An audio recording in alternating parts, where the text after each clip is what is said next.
what's the hidden cost of mixing strategies from too many gurus? Wow, man, that's great stuff right there. I'm going to tell you, I'm going to repeat myself while I externally process a little bit.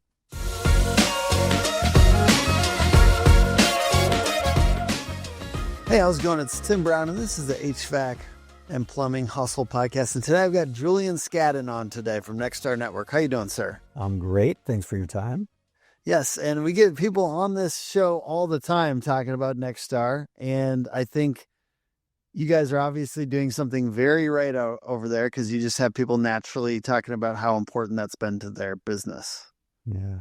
Well, I'll also say this. It's a great organization. It's 33 years old, so we do have some reputation. And I can tell you, I was a member also. I don't know if you know that or not, but I actually would not start a business unless they would be my coaches and my leads. And I felt much better with the proven processes, systems, the coaching, the training for my team. And I'll tell you what, man, it's a life changer. It's a game changer. It's a special place. Love that. And we're going to have you tell a brief version of your story here. But before we get into that, I want to say this is kind of a different type of episode. We're doing confessions. Uh-oh. Confessions of a coach. Yeah. And I can go there with you. How smart contractors get stuck and how to escape. So there's a couple things here, but we're going to talk. It's a coaching guru culture right now. And everyone's a coach on the internet.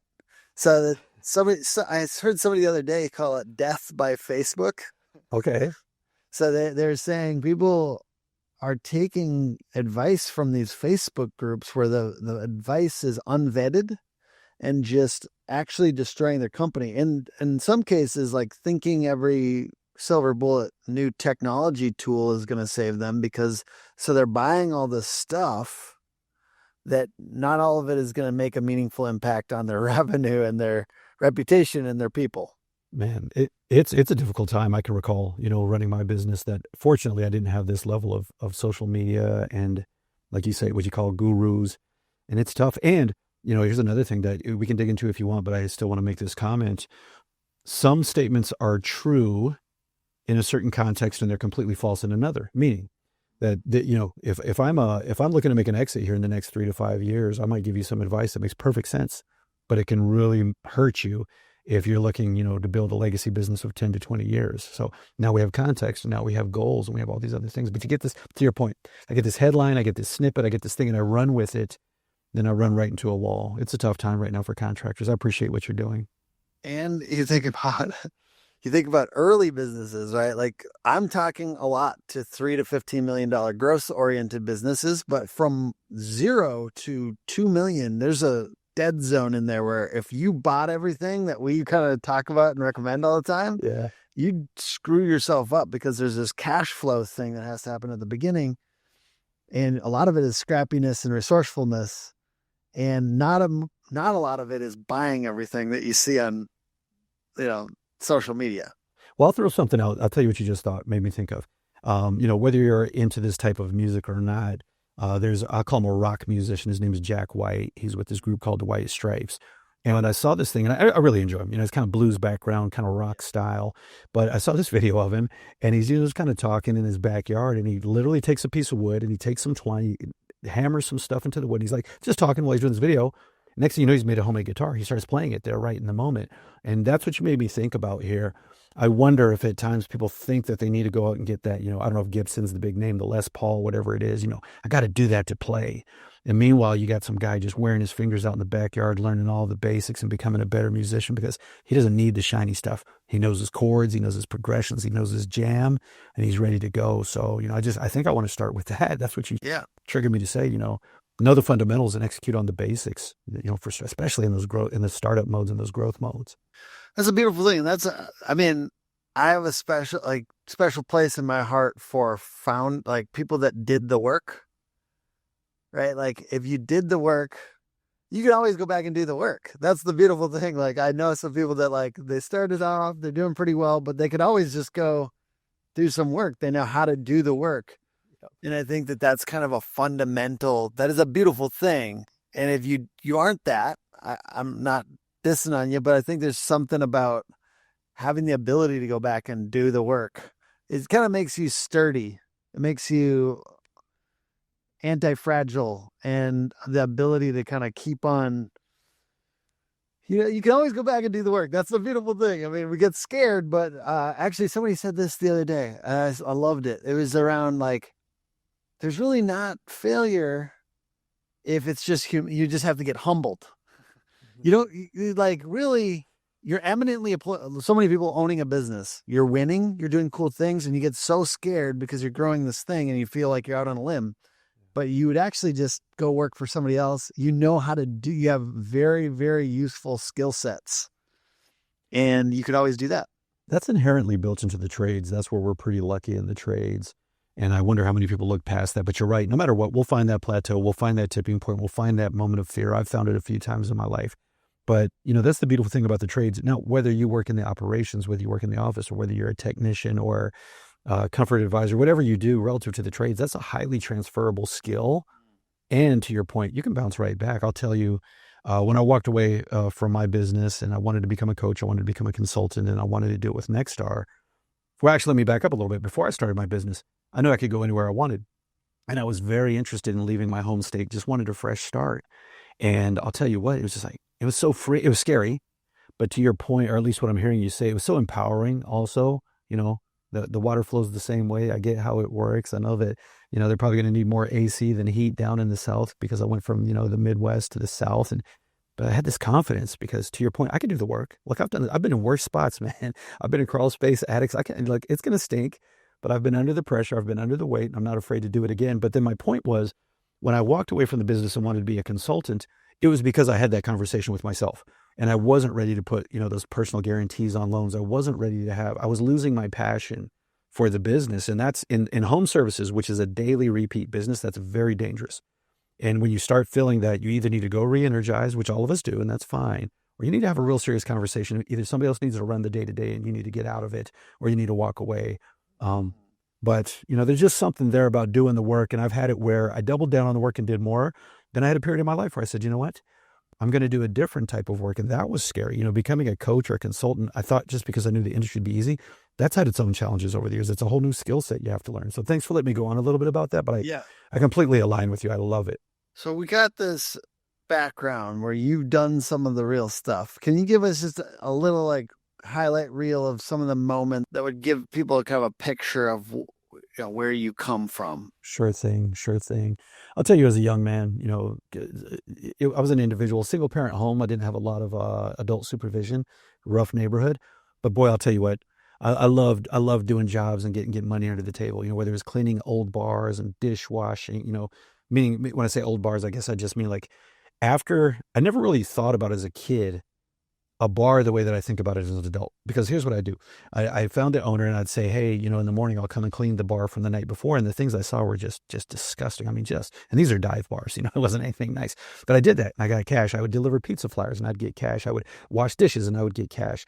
And so I think from an early age, I thought of myself more as blue collar. And I think, that was part of my identity in my neighborhood.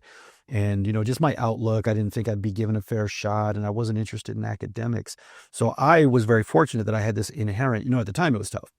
But what I say is fortunate about it, I had this inherent drive to what you're saying, to building it myself, finding it myself. From that, I found the trades. From that, I was a ditch digger. From that, I was an apprentice technician. From that, I was more curious, though. When I saw the money that was flowing through the business, I got curious.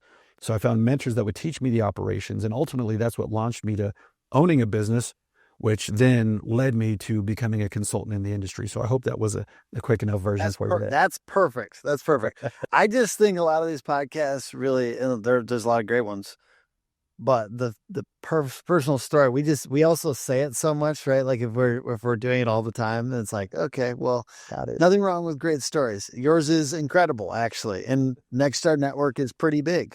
And to come from ditch digger to, what is it? How big is this network you got there?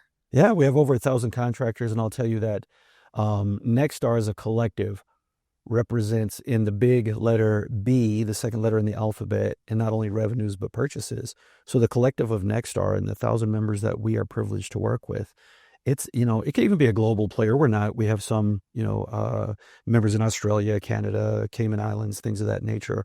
And that's 1,000. And now think, there's hundreds of thousands of home service providers out there. So we are a very small segment of what's out there, but they listen. So that's the thing I'll say about Nexstar, and then I'll let you take it from here. But I do want to say this, that we really vet prospects before they join, and we really want to be careful that it's not just financial. We're not looking to collect your money. We're looking to help you grow and achieve the status that you want. But one of the things in our sales process, and I found this amazing, when I joined as an employee, as a member, I just thought they were great and they were nice people and I'd found my tribe.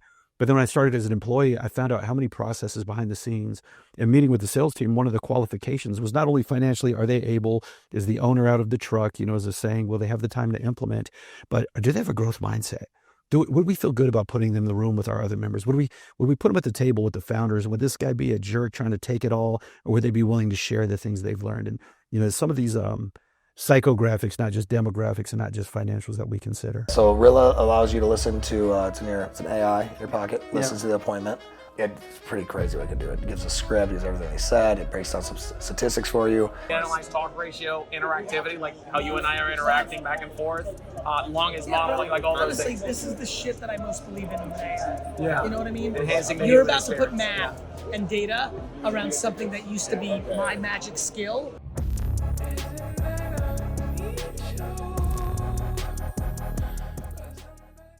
The rising tide lifts all boats mindset. That's such a big deal. And I mean, there's some great founders I love personally.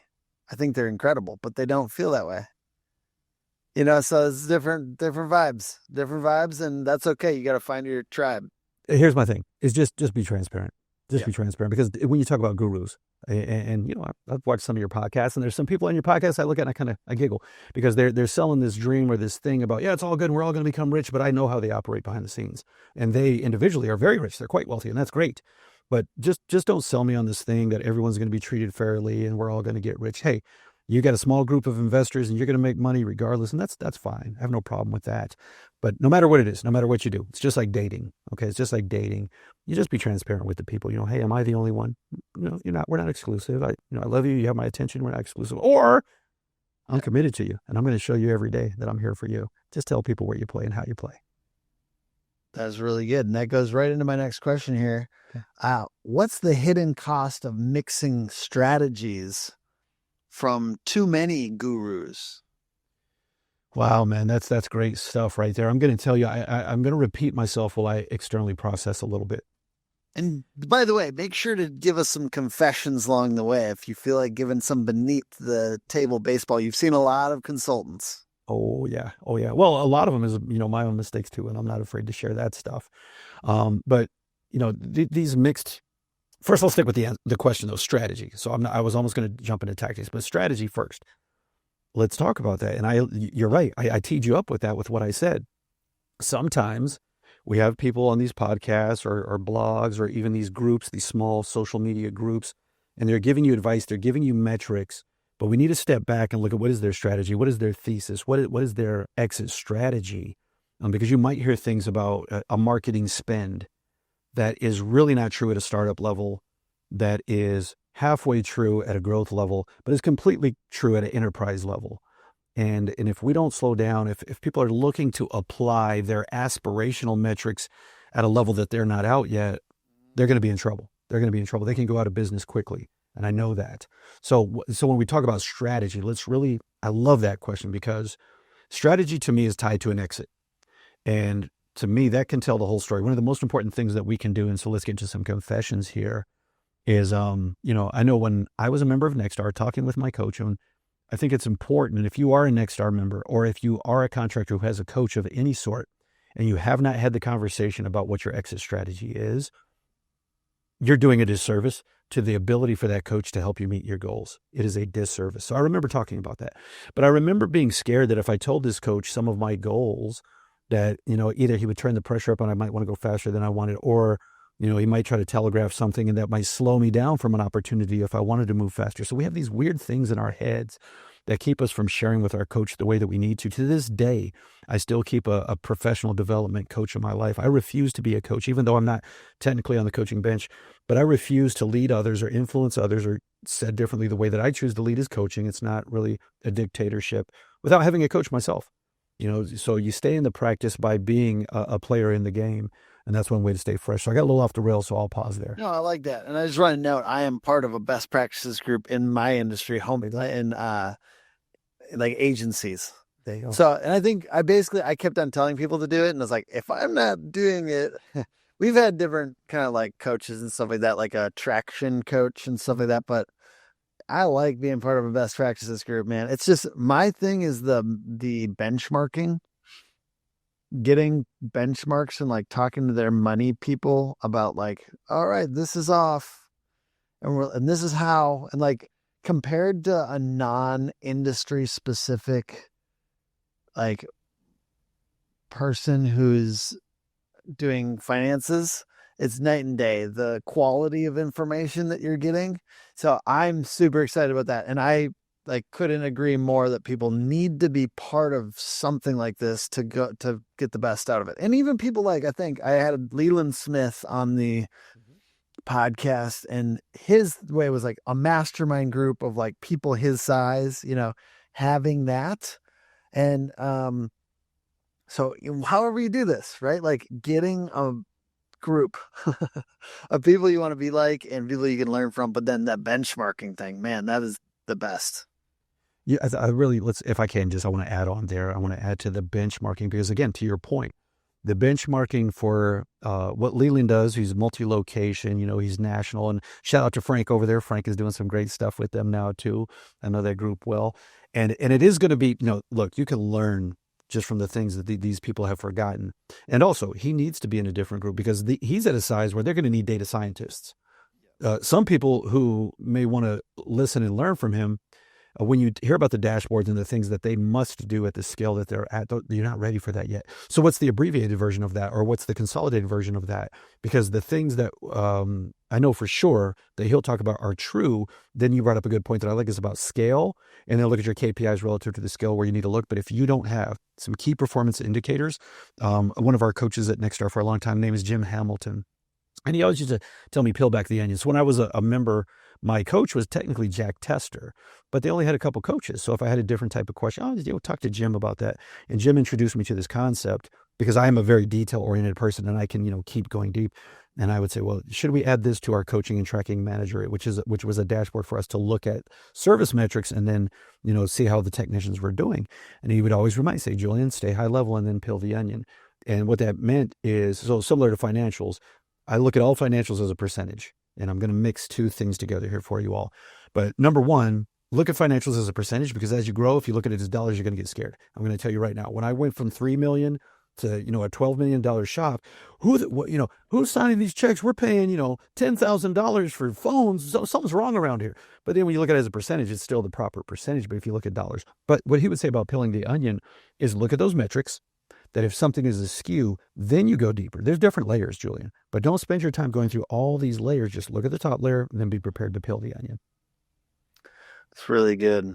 Yeah. And I think just to touch one more time on the best practices group thing and having benchmarks, it is like, it's kind of, as a CEO, I'm a CEO visionary kind of founder. And when I sit in a meeting with 5 money heads, the financial people talking about spreadsheets and try to make me dashboards with like clear visuals. I guess I'm like that guy, right? Like, make it red if it's bad, make it green if it's good. Charts and I am an idiot, but I'm a C-level idiot. Let's go. So I love that. I love it. But it's good. Like we learned how to do that, and I do sit in on these meetings because even though I don't feel comfortable ever. But then having the best practices person say, no, focus on this lever and this lever and this lever. Like you get 3, and he's like so good at like strong recommendations. And I think that that's what you get when you get a group that's tight on your industry, and you get the people that have seen what breaks, how to make it simple for founders and CEOs who are shiny object addicted. Well, you mentioned an attribute or a quality that you have here, and I'm going to back up, highlight that, and park here for just a second. Yeah. Your desire to get uncomfortable, and I love that word. Your desire to get uncomfortable. Everything in my life that I've ever achieved or experienced that has been amazing is on the other side of discomfort. And I'm not talking about jumping out of planes, and I'm sure that's scary too, but I mean, it can just be, go ask that girl for her phone number, or, pursue that technician after they've told you no, but that you believe they're the right fit. They just don't see it yet. You got to get uncomfortable. And I love your courage, especially if finance aren't your suit. They're not, I feel like I'm strong there, but it's not my interest. I'll say it that way. Like I have a natural understanding and I get it. But it's not my interest. I don't run after it. Marketing is what I always ran from. So I'll tell you that time I ran from it until Nexstar took me to what's called a marketing planning workshop, and where they actually sat it down, slowed it down, created a calendar, created, what's my intent? What are the different channels? And at my size, what made sense? And I'm in the room with other people, and I'm kind of envious because they're doing different things, but they just kept chunking it down to what's right for you and these desires to get uncomfortable. And there are many great people out there like Tim, his agency. There are other groups that you all need to lean in, and it's okay to ask questions. And I know that we sometimes it's scary when you're working with somebody who wants your business, because especially if it's an area where you don't feel educated. To Tim's point, though, that's where you can bounce back to your best practice group. And that's where I started to get my confidence in marketing, because I was always afraid, this amount of reach or this number of impressions, and I didn't know what all that stuff meant. And they pop up. Here's what you guys would always do. You'd pop up at a time where my leads were down, or, I couldn't I didn't have enough calls. And then I feel bad. Now I'm a bad owner. I guess I need to buy this thing. That's going to get me more leads. It's going to get me more. I'm bad if I don't do this. But quick time out. Bring it back to your best practice group. Hey, I heard this. I saw this. 9 times out of 10, there were subtle adjustments that my coaches would give me to look at the proposal slightly different that made more sense for me. And then the account rep was always happy to provide it. I don't think they were doing anything malicious, but they were also selling their business, and they wanted to sell, and they didn't understand the distinctions of what I needed. So I see you processing. I want to hear what's cooking over there. Well, I like it because it makes me feel bad. Like, you know what I mean? Like, because we do push back, right, on the owners sometimes, like, hey, what else could we be doing here, or whatever. But I like the positioning around, like, because I think sometimes as CEO, I'm voice of customer. I go out, like, I've been on a job site, like changing the AC, it was terrible, and like different, like plumbing jobs, like I install the water heaters, things like that. I've done these because I like it, and it's a go-to-market strategy for our agency. So I end up playing voice of customer because I share what I learned to our team. But that's a good one, which is just they may feel uncomfortable and frustrated sometimes because it feels like you're saying they're not a good owner.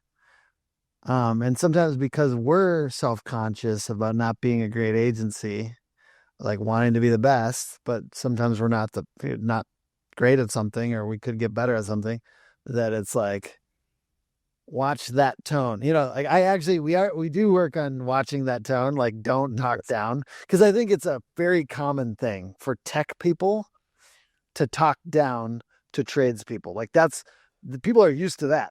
And they were in the fucking home. Excuse my language. They're in the home, and the guy I'm doing work from home was talking down to him because he's a plumber at one point, for real. You know what I mean? And like we're kind of, that's the pattern. You got to break that pattern. Like, and ultimately, like, I hope our team, sorry to go off on this, but I hope our team doesn't do that ever. And I talk about it. Don't talk down. Don't do anything like that. Because at the end of the day, it should be leads, and it should be qualified leads, and we should have closed deals. And that's what we have to focus on. But we sneak an impression in there every once in a while. Here's the impressions. Good. Here's right. Because when I didn't know what that meant, I was like, sounds great. And here's the other thing. Sometimes it's not even talking down, it's excitement. So that's the other side of the spectrum. Yeah. You probably have somebody out there, you have all these things to offer, you see this business, and you just want to help. So now you're offering more products than they're ready for at this time. And again, it's not to get over on the owner. I've seen many great companies. I just had a guy, so literally right before this call, lived in the home 5 years here, and it's an old neighborhood, trees are big. So I call out a tree company for the first time. It does the very first thing that any technician does, starts talking that tech talk to me. And to your point, though, he was trying to be helpful at certain points, though. And that's why you just brought this back for me. It almost felt like he was kind of talking down, even though he wasn't. He was just getting into so much detail. I start worrying, is he trying to get over on me? Well, these are ash trees, and they have to have this, and this is a Phoenicus mucus, and I don't know what he's saying. He's like literally, he's an arborist. Don't send him out. Don't send him out.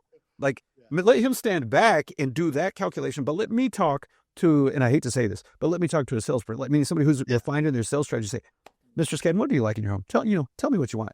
Because that's all I wanted to tell them. Yeah. These things, they're getting close to the roof and those are hanging over and that makes me nervous. And this is, that's all I really want. Okay, great. Well, here's some other things that we noticed that we want you to think about. Okay.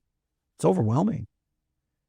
Yeah, and I talked to our sales team about that. Sales lesson, mini sales lesson here. I think what is the Croc Brain, right? Like you activate, I activate the Croc Brain when I talk in a little too much detail for that particular, for anyone that's not an expert in that thing. And when you talk in so much detail, they have to, I'm just restating what you said in a different way. Excuse me. They have to think, is it accurate? Maybe I need to research this later to make sure it's accurate, and then gets categorized as dangerous. And if I'm getting categorized as dangerous, I'm much less likely to make that sale today or soon. And you know what? We do this as CEOs also. Yeah. This is a lesson that I've really been learning here as we've grown. We do it as CEOs too. When we give a speech or we might make an inference of some development that we're considering, but what your employees heard is, oh my gosh, we're going out of business. Or, you might say, hey, we're looking at, so here's a word you want to scare people, optimize. I didn't realize the connotation of the word optimize. And one of our initiatives, I wanted us to optimize and prioritize our internal systems. And all people heard was things are getting cut. Things are getting cut.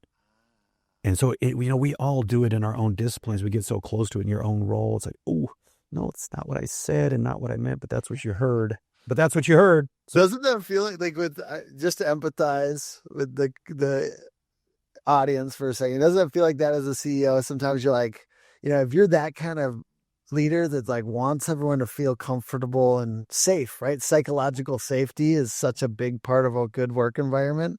But you sometimes feel like you're like on eggshells, like I don't want to offend anyone or make anyone think anything is going to ever happen to their job, but it could if you suck. Right. You can't say that, but you do. Yeah. But you do. I had one stream of consciousness on a staff meeting once, and literally by the end of that meeting, I had people reaching out. And here's the beautiful thing. I'll just make a number up. I had 10 people reach out and say, is the company in danger? I said no, but it was just because my talking points weren't as concise as they thought. And so they thought there was, they smelled trouble in the air. But one very beautiful human reached out to me and just said, are you okay? Almost everyone else said, is the company okay? Your message didn't hold together. Is everything okay with the company? Are we okay? Yeah, we're great. Why are you asking? And then I didn't get it until this person reached out to me and he said, hey man, are you okay? I said, yeah, I'm great. Why do you ask? He said, well, in the staff meeting, you just seemed a little, you weren't as positive. It seemed kind of like a pointed message. And I said, oh, doggone it. Yeah, I am. I'm a little tight about some things that are going on here. I didn't mean for that to bleed over into my message, but I'm great. But it was so cool that he was like, how are you, man?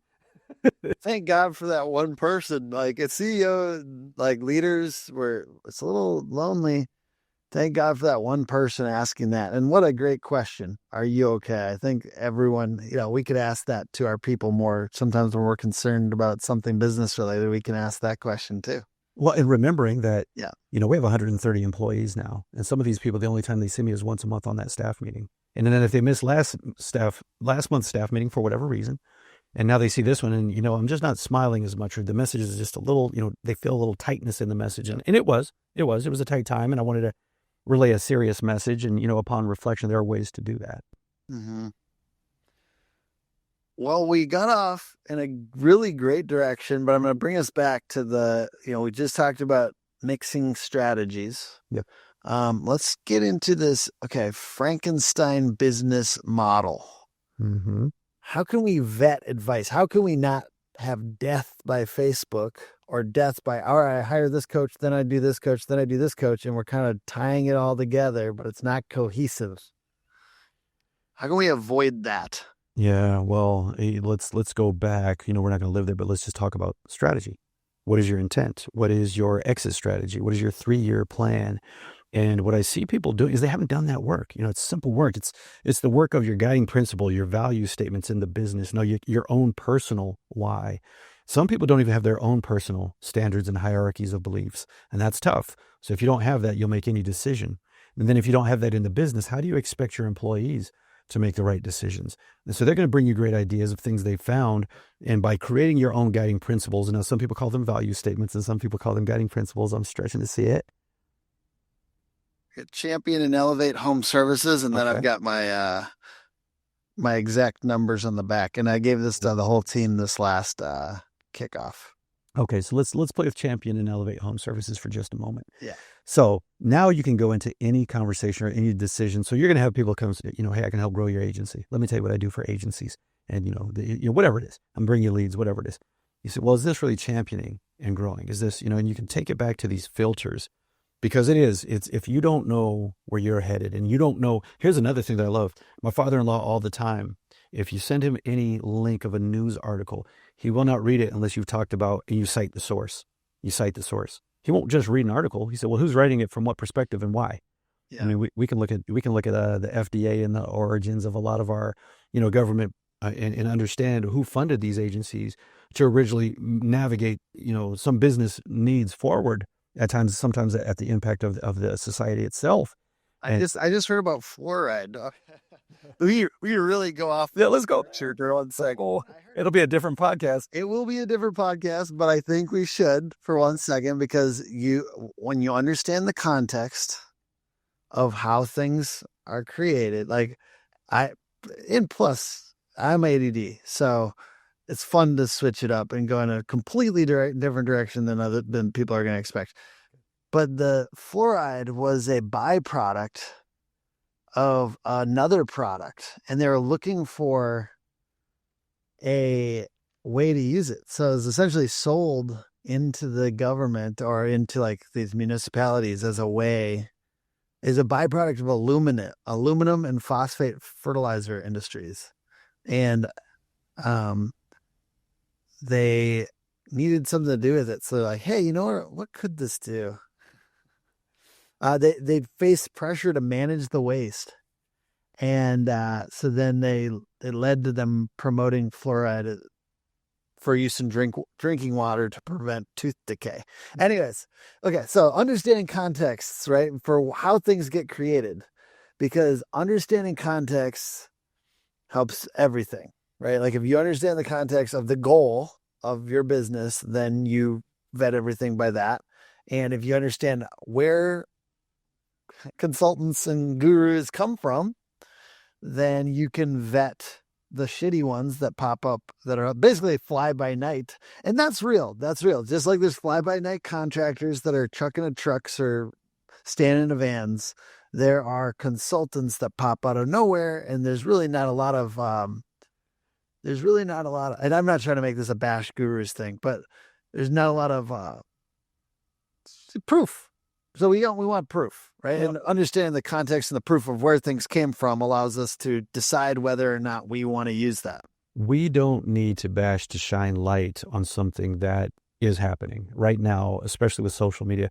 And now whether, it was an influencer or anything that I think the mass public makes fun of, use those same goggles, binoculars, filters to look at our industry and say, isn't it possible that there could be some people here promoting a lifestyle that they really don't live of a consultant, or exaggerating their experience in the industry? And so, yes, cite the source. Some of these people are parroting real things, but then placing themselves as the author of it. Some people are. We had this joke in the class where so I was a trainer with Nexstar for a while, and in the class where we would work with service professionals, the technicians that would go into the home, we would always tell this joke at the present step where you're talking to the homeowner about how great you are. But we would tell this joke.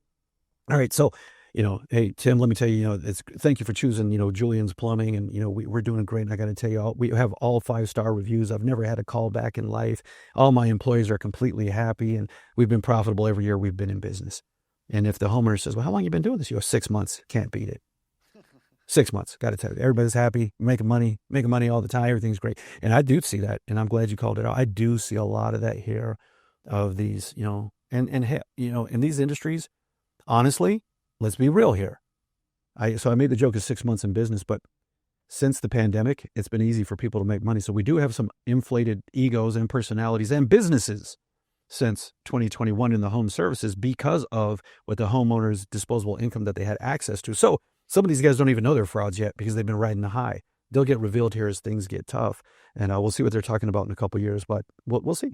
And if they survive, great, good for them. They went to that place of grit that you mentioned earlier, got uncomfortable, and figured out how to struggle and get out of their own hubris. Yeah, and another issue that happens besides just vetting the information to the best of our abilities, asking people to cite the sources, looking a little deeper, not just taking surface level things, is real implementation versus surface level adoption. Let's assume for a moment that the information is great. Yep. It's very good. It's cited. It's benchmarked. It's correct based on your level of business now. Yes. But we're barely looking at it, the recommendations, and we're barely doing them. Because you're busy and you might have fires going on and you might have people come running to you saying they're leaving or something's going on, how do you push into a little bit more of a real implementation versus surface level adoption? Many homes suffer from inefficient HVAC systems due to leaky ducts, leading to uneven room temps, lost airflow, and higher energy costs. AeroSeal's innovative sealant technology targets and repairs leaks, improving airflow and efficiency. Increase your customer satisfaction, increase sales, and offer a unique market advantage. Become a leader in HVAC efficiency. AeroSeal.com. Yeah, and I'm going to tie this to the gurus again, not to bash, but to just share things I've seen. What I've seen are good metrics, good lessons, and I'm not saying this is wrong, but if your entire platform is online self-paced learning, I've seen people run to those types of offerings recently, and people will challenge Nexstar. Nexstar, you charge us annual dues, you charge us, for workshops, you charge us for these other things. Okay, but we're here for you. All of our consultants are full-time staff. These are not people that are looking to create the next contract and sell you. These are full-time cared for employees. And when you talk about implementation, there is something to that. How many times have you taken on a project? And I don't care if it's learning how to, I'm going to make some of this stuff up. I don't know, I'm thinking, but maybe you go, like I heard this actually, here's one that I actually heard. One of the people in our organization said, we're going to get this new software. It's called Canva, because we're going to save a lot of time with the design team. So now every department can design their own thing. It's really easy. It's drag and drop. It's super easy.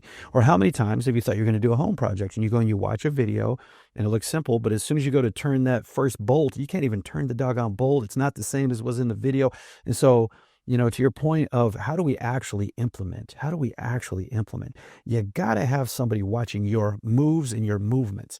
I can create a video that is 1000% true to what you need to do. What I can't see is if you're, and so I'm just going to, mix in some sports analogy. What I can't see is if you're standing in 2 inches of water, if you're on grass, if you're on turf, if you're on concrete. But I'm telling you, it's a 3-inch step because I used to coach football. I always say it's a 3-inch step. It's a 3-inch step. If you're a big guy, it's a 6-inch step. Well, that could vary if it's been raining. It can vary if we're on turf. It can vary if we're on natural grass. And those are the things about business that when I even think about when people say, well, robots take over the place of technicians, that's a long ways away. Similarly to this, will these quick fix and AI solutions fix your business? They can, potentially. But there is so much nuance in the application and the implementation. I need to understand, are you a union shop? Are your people paid on commission? Are you on call 24 hours a day? There are so many variables that will impact the implementation, which is why it's critically important.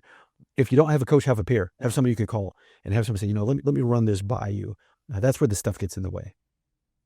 Yeah, and I'm just going to tap into my own personal experience I think it hammers this home is like, we look at so much advice, right? Like if I could get all the advice I'd ever want from ChatGPT, and I do, by the way, I overthink and I'm sitting there at night, like trying to give it more context so I can try to get the better.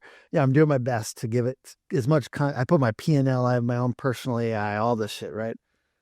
But there's really no, right now, and this is where we're at, is there's no, the emphasis. That's why I like it, emphasis, because like I said, with that best practices group that I'm a part of and the do this is the lever, hammer this, go, go, go. You're doing a great job. Go, go, go. Kind of like that thing is really nice to have a human being that's looking at the real stuff and has the high confidence, because I can get really great recommendations sometimes, but if I don't have high confidence that they're correct, It's high confidence, it's emphasis, and it's consistency, and it's well, I've always felt this way, but it's like that what is it when somebody holds you accountability? That's what it is. It's accountability. I like accountability personally. That's what I've almost always had a coach. I feel like there's been a few like 6-month periods where I didn't have some kind of coach, or but for the last 8 years we've had some kind of coach.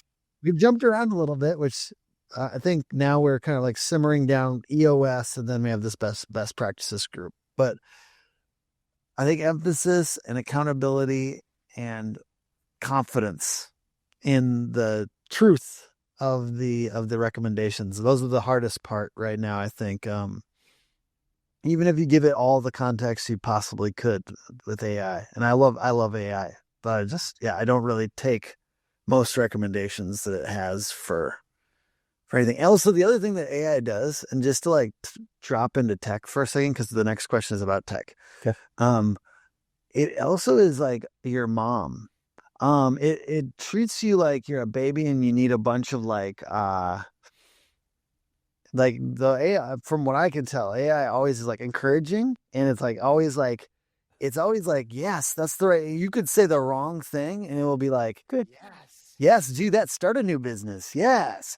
Oh, it sounds like you absolutely should do drain cleaning now. Yes. You said you should, so you probably should. So that's the tone right now. It's like it will do self-confirmation bias with people. And I think that that's something you have to watch. If you're sitting out there getting coached right now by AI and somebody, like, watch telling it, like it's mirroring back to you what it thinks you want it to do.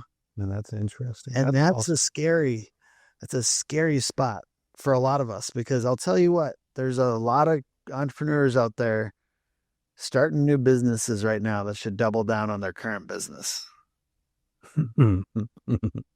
Yeah, I feel pretty sure. I was wondering where you're going with that. That made perfect sense. That held together. And I'm reflecting a little bit on that too. A little confirmation bias can be dangerous. Let's go into shiny new tech a little bit more here. How can you train your team consistently without getting distracted by shiny new tech? Because there's also like our people will come to us, pitch new things, and it's hard to say no when it's like, it's just a couple $100. Let's do this. Let's do that. Let's a couple thousand. We're good. Yeah, it doesn't hurt you all the time on the money side originally, but it can be a distraction. New CRM every year type of thing. Yeah, no doubt.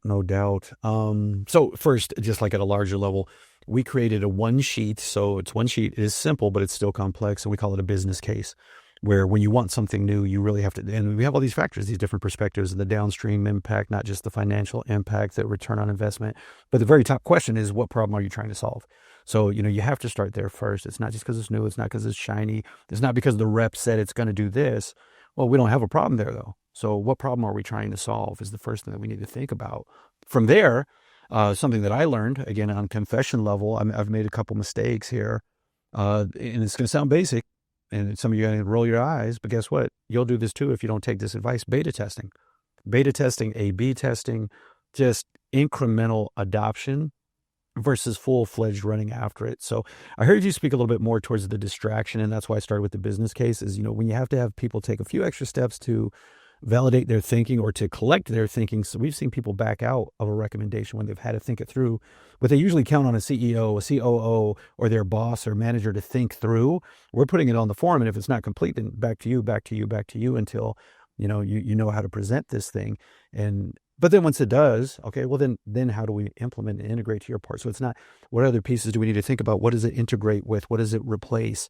And then you just kind of roll it out slowly, because there's so much stuff flying around right now. A couple of years ago, I did this. I implemented 3 different things at once that now we're already undoing because they don't co-communicate. And it's like, they were great ideas at the time. They brought us lift for a moment, but now the unpacking that we're doing is taking our energy away from doing new and exciting things. It's the right thing to do now, but I could have avoided it.